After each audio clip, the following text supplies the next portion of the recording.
Mammoth Mountain, 11,053 feet high in Northern California's Sierra Nevada, a popular destination for skiers and snowboarders, mostly Southern Californians making the 300-mile trek. Mammoth snow seasons are among America's longest, often from November to June. Founded in 1953 by Dave McCoy, who is now 100, Mammoth has a lot to offer. 28 lifts, including 2 gondolas, 3,100 feet of vertical rise for long runs. Located in an ancient volcanic caldera and a little shaky with earthquakes, Mammoth is near free hot springs on the sagebrush floor of the Owens Valley. Bathing suits in sub-freezing temperatures.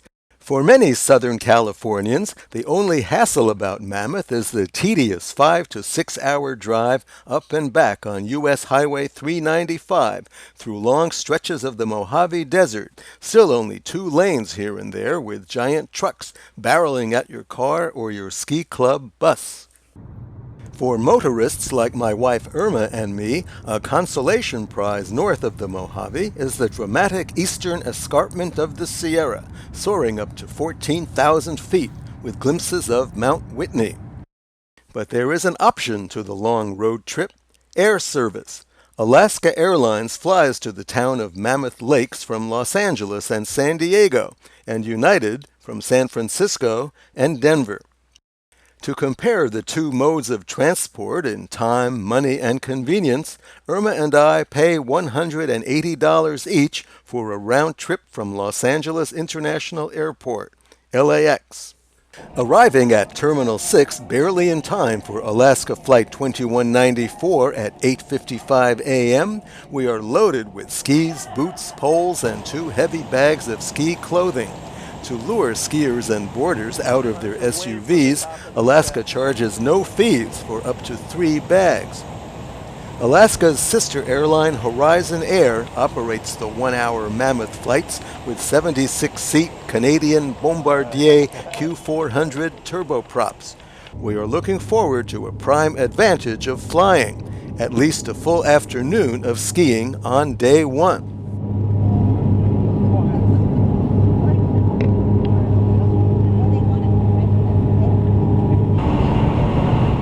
Seats do not recline, but there is plenty of legroom and coffee, and in no time we are looking down, not up, at the magnificent Sierras.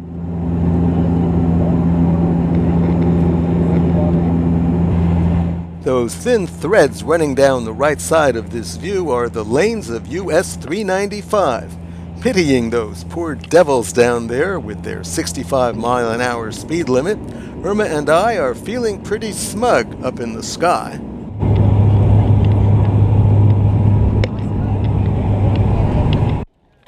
Mammoth Yosemite Airport? We are a 2.5-hour drive from Yosemite Valley. The airport name is just marketing, a local flyer tells me. A beautiful day, not an El Nino snowstorm in sight, and we have landed at this winter capital. What could possibly go wrong? Well, something does. A first glitch in our flying experiment. Small airliners and big ski bags do not mix well. Alaska Horizon Air has failed to stuff the bag with our skis and poles aboard. Joining all these other passengers with the same problem, we are told we may get the bag on the next flight, but that's not for another 24 hours. The airline does provide vouchers for equipment rentals. On landing, travelers can rent a car or take a taxi to their lodge or condo for $14 to $17 a person. Once you settle in, free buses run between the town of Mammoth Lakes and the ski area 4.5 miles up the hill. We are booked at the Mammoth Mountain Inn right at the slopes, and the hotel provides a free shuttle to get us from the airport to the front desk. The inn is all very alpine, vaguely Swiss or Austrian. The rooms could use some maintenance, but the staff is uniformly pleasant and helpful. Minutes after check-in, of course not the least bit tired, We are at the gondola, ready for a full sunny afternoon on the ample packed powder.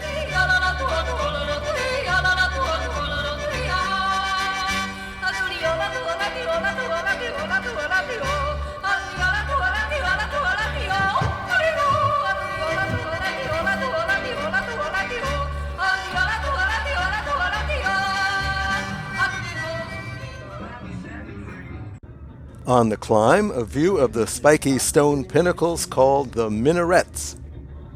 We reach the area where I am most comfortable skiing. Here, Irma gives me a lesson in how to make turns. Though still not parallel, I am slowly advancing to klutzy, low intermediate status.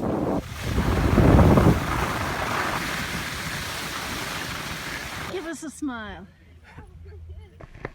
Now it's Irma's turn to demonstrate how a real expert does it.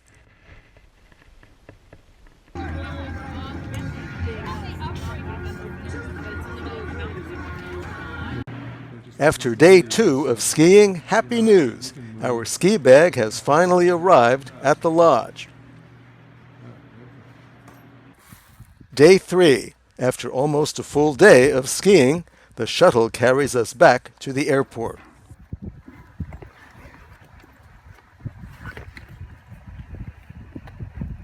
We find out that the plane will be departing 37 minutes late. We wait. Then a flight to San Diego is canceled, and we wait some more to load its 8 passengers on our plane, people who will have to scramble to get to San Diego from LA somehow. We take off more than an hour late.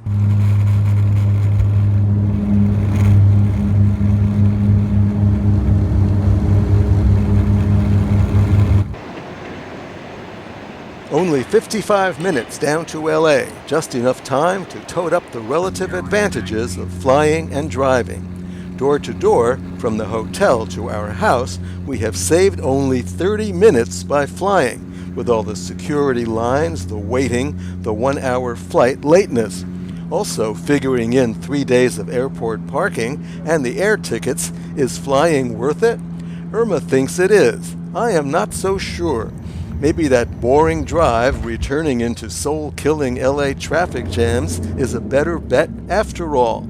You can't really win, but at least we have landed with none of our baggage missing this time, so we're already planning our next trip to Mammoth. We just haven't decided how we're going to get there.